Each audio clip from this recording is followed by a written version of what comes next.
Bismillahirrahmanirrahim. Assalamu alaikum. I'd like to start by complimenting the Pakistan People's Party Human Rights Cell. This is their third event organized in less than 3 months, and I'm pleased to say that I participated in all these events, because the Pakistan People's Party attaches the greatest importance to human rights for all. A separate chapter on fundamental rights is included in the unanimous Constitution of 1973. It was for the first time in Pakistan. Various fundamental rights of citizens are under threat. I do not have to go into details. You all know it. The Pakistan People's Party will defend the fundamental rights of all, regardless of political and ideological differences. The city of Lahore is where the Pakistan People's Party, the torch-bearer of fundamental rights, was born. Good that this seminar is being held in Lahore.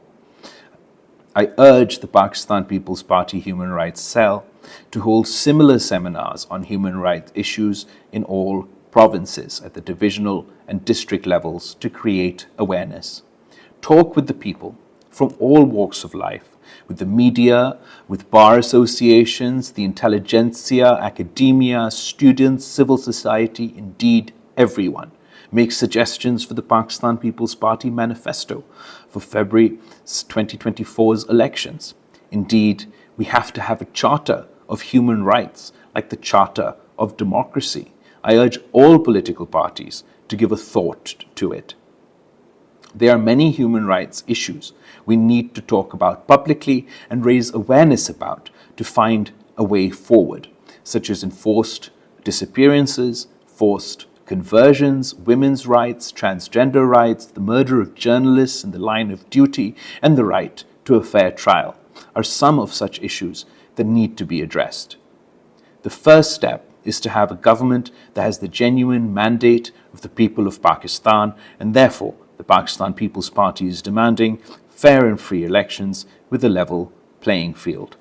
This particular seminar, Trailblazers of Change, celebrating women activists in democratic struggle, is to celebrate and honor women activists who waged a heroic democratic struggle, suffered for the cause, made huge sacrifices, and even laid down their lives.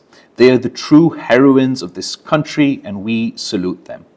Names of many women readily come to mind: Fatima Jinnah, Begum Shaista Ikramullah, the early years of Pakistan, or the brave women activists of the Women's Action Forum, or Asma Jahangir, and many others are worthy of admiration. The heroic struggle for democracy, human and women rights waged by my mother, Shaheed Mohtharma Benazir Bhutto, is unparalleled. Leading this fight from the front, she broke glass ceilings, inspired women and the underprivileged, and finally laid down her life for the cause. She introduced women into our judiciary, the concept of women in our police, the first women police stations, women in healthcare with the Lady Health Workers Program, the first women's bank, and of course the National Commission on the Status of Women. I would also like to mention Madre Jamhuriyat Begum Nusrat Bhutto. She endured unspeakable hardships: the judicial murder of her husband, the murder of her 2 sons, and the assassination of her daughter. We all have seen the pictures of her bleeding head when she was attacked by the goons of a dictator. My mother, Shaheed Mohtharma Benazir Bhutto, used to say that the scars carried by Begum Nusrat Bhutto on her soul and body are the brightest medals ever worn by a woman in the fight for democracy.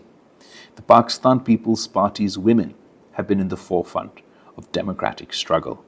Today's event is also to launch the autobiography, Ye Bazi Ishq Ki Bazi Hai, of one of the great women activists, Farkhindہ Bkhari. The very title of the book suggests what it takes to be part of a democratic struggle. Unfortunately, she is no more in this world to witness the honors being showered on her today. The civil award conferred on her this year indeed has raised the stature of the award itself. There are people who are honored by awards, and then there are people who, when awarded, they raise the stature of the award itself. And Mrs. Bkhari was one such person. Her autobiography is a first-hand account of what made the rebel out of a parda-observing wife of a famous poet and the daughter of an apolitical government official who took on a martial law regime. It is a factual account of an activist's ordeal during the darkest hour in Pakistan's history. It is a book that must be read by all activists for democracy. I wish to compliment